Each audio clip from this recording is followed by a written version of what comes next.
Toronto 6, Los Angeles 1 to the last of the ninth inning here at Dodger Stadium.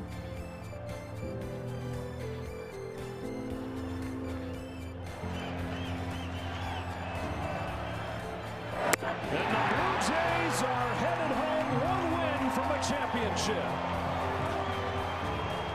The Jays are one win away from their first title in 32 years.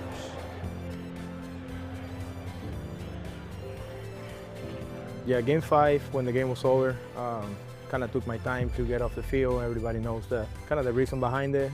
Might be my last game at Dodger Stadium. I was facing a little bit of a through kind of moment. Kind of reflecting a little bit of my years here with the Dodgers and playing in front of all the fans in Dodger Stadium. I think had the opportunity to kind of like say goodbye to the dugout, to the stadium and all that. I took my little time, and then when I got to my locker, I checked my phone, and it was a text message from Doc. Game 6, when was the decision made for you to start getting right after we lost Game 5. I just felt that after losing Game 5, I just felt that our backs were certainly up against the wall, and he is a glue guy for us. For me, I just felt that he needed to start and be a part. You know, when you're facing elimination, I needed to have guys that I can really trust to leave every ounce of their being on the field. And so Miggy was the guy that right after the game, I was in my office and I just shot him a text and said, "You're in there tomorrow." Saying that I was playing second base, Game 6. He said, "I need you." And that's the way that I knew I was playing Game 6. Yeah, at the moment, it was kind of like, I mean, I was excited because I was going to be able to be able to play another game in the World Series, which is always good as a player. You know, you always want to contribute. You always gonna want to do your part to help the team win. And I think it was my opportunity to kind of like inject some different to the lineup. I'm pretty sure that's the reason why Doc too was thinking about me on that moment instead of anybody else. And then I was happy because I was going to play in front of my family. Aaron was so happy that I was going to be able to play, and he started screaming at me when I got up to them in the family room after Game 5, and they were really excited to go to Toronto. So yeah, I mean, a mix of emotions, you know, like kind of responsibility I felt at the moment because I mean, I knew it was going to be challenging, but at the same time I felt like I was ready for the opportunity, and finally my moment came. How can I get the guys in a good mental state for Game 6 in Toronto where it's going to be hostile?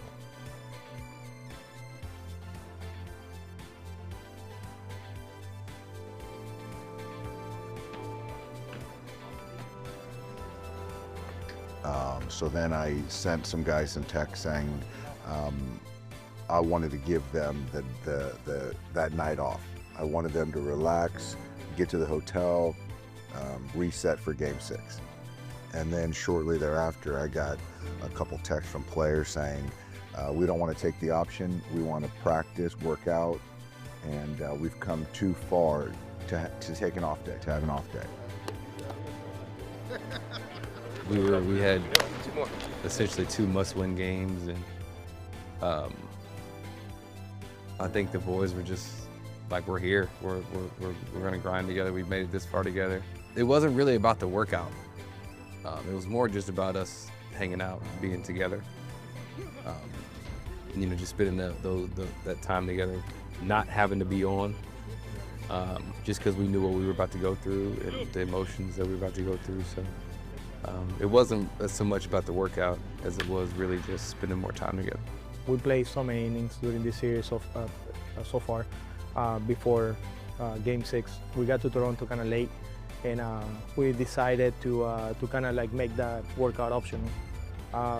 What we didn't know that it was going to happen, and everybody showed up to the field, and everybody's ready to work, you know? Yes, please. Edie, can I get one more? And so that got me excited, that there was more in the tank for our guys. And so as we're, you know, flying across the country, I can't wait to land to get to work. And so I was in a really good mood. And it just showed that our guys, you know, like I said, had more in the tank to finish the job. First guys out there, kind of like Doug was out there with Kim. Everybody was kind of stretching, doing their own thing, and preparing for the practice. Hey, comment. Give me 5 steps. I'll race you for $100, first to third base. First to third. Hey. Yes. Fast, Kim. Now? Now. That came about during stretch. The guys were stretching, and I have no idea why that came in my head to race Ha-Seong. But I did, it did. And so I challenged him to a foot race, a first to third. No, I stretch inside. 네, 일단 저희 팀이 시리즈 스코어상 지고 있긴 했지만 그래도 선수단 분위기도 그렇고 전혀 이제 뭐 끝난 게 아니기 때문에 전혀 다들 막 질 것 같아 이런 생각을 하지 않았던 것 같고 그래도 지고 있었기 때문에 조금 처진 분위기를 이제 감독님께서 좀 유쾌하게 좀 하고 싶으셔서 저랑 뛰자고 하셨는데 결과가 너무 좋게 된 것 같습니다. I wanted to lighten I wanted to have a little levity, a little fun. We had just come off the plane, 6-hour flight, right to the stadium, get dressed. You know, it's probably an hour since we touched down in Toronto that I'm racing Ha-Seong Kim. I didn't expect to do a face plant around second base. Ready? First to third, $100. 좀 더 가야 되나? A little bit more?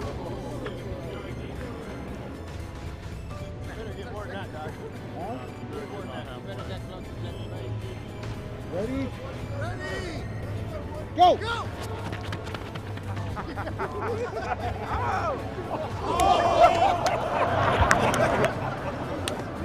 Nice ball! Oh no! Hey, you know what my joke was? My joke was this. I was supposed to start even and go first to third.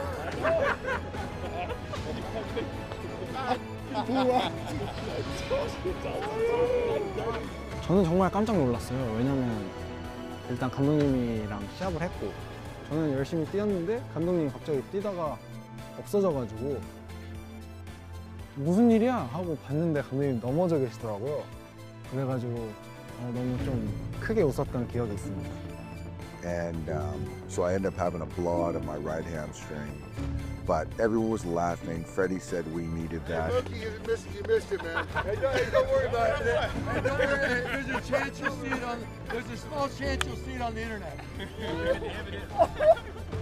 I think that was a moment that, without really knowing, got us our momentum back. You know, because we were playing for life, kind of like at that moment.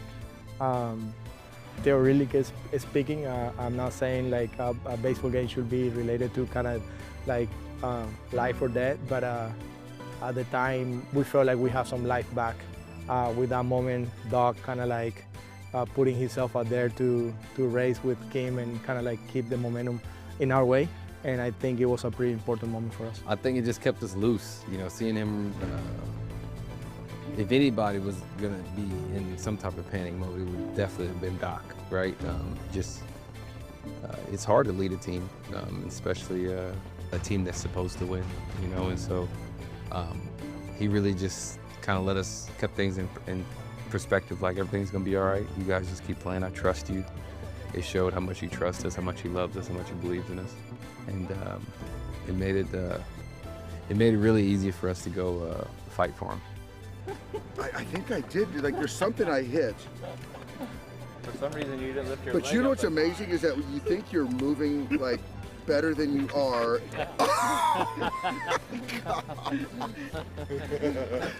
다들 넘어지고 나서 너무 분위기가 좋았고 그리고 또 그 이후에 미팅을 하면서도 선수단 이 감독님 옷이 더러워지고 또 그걸 본 선수단이 다 웃었기 때문에 밝은 에너지로 경기를 치렀던 것 같아요. It shows his leadership, you know. It doesn't have to be with a meeting or a closed door conversation with players or with the front office or anything like that. I think sometimes that kind of stuff says a lot more from the personality and the leadership of a manager and a person, because he knows the game. He played the game. He played in that stage before. He was a big part of something big for his team, and I feel like no one better than him in that moment to kind of lead her in a different kind of way. You know, it doesn't have to be vocal. Sometimes it's physical. Sometimes it's just like with a hug and or shaking hands with someone or asking how's your family doing. And Doc is well equipped to kind of like cover all those spaces. It worked out. My intent was to have some fun, not to do a face plant and blow out my right hamstring. How painful was that? Oh my God, it hurt so bad. I haven't pulled a muscle in a long time, and so it took me a couple months to recover from that one. Nice job, boys.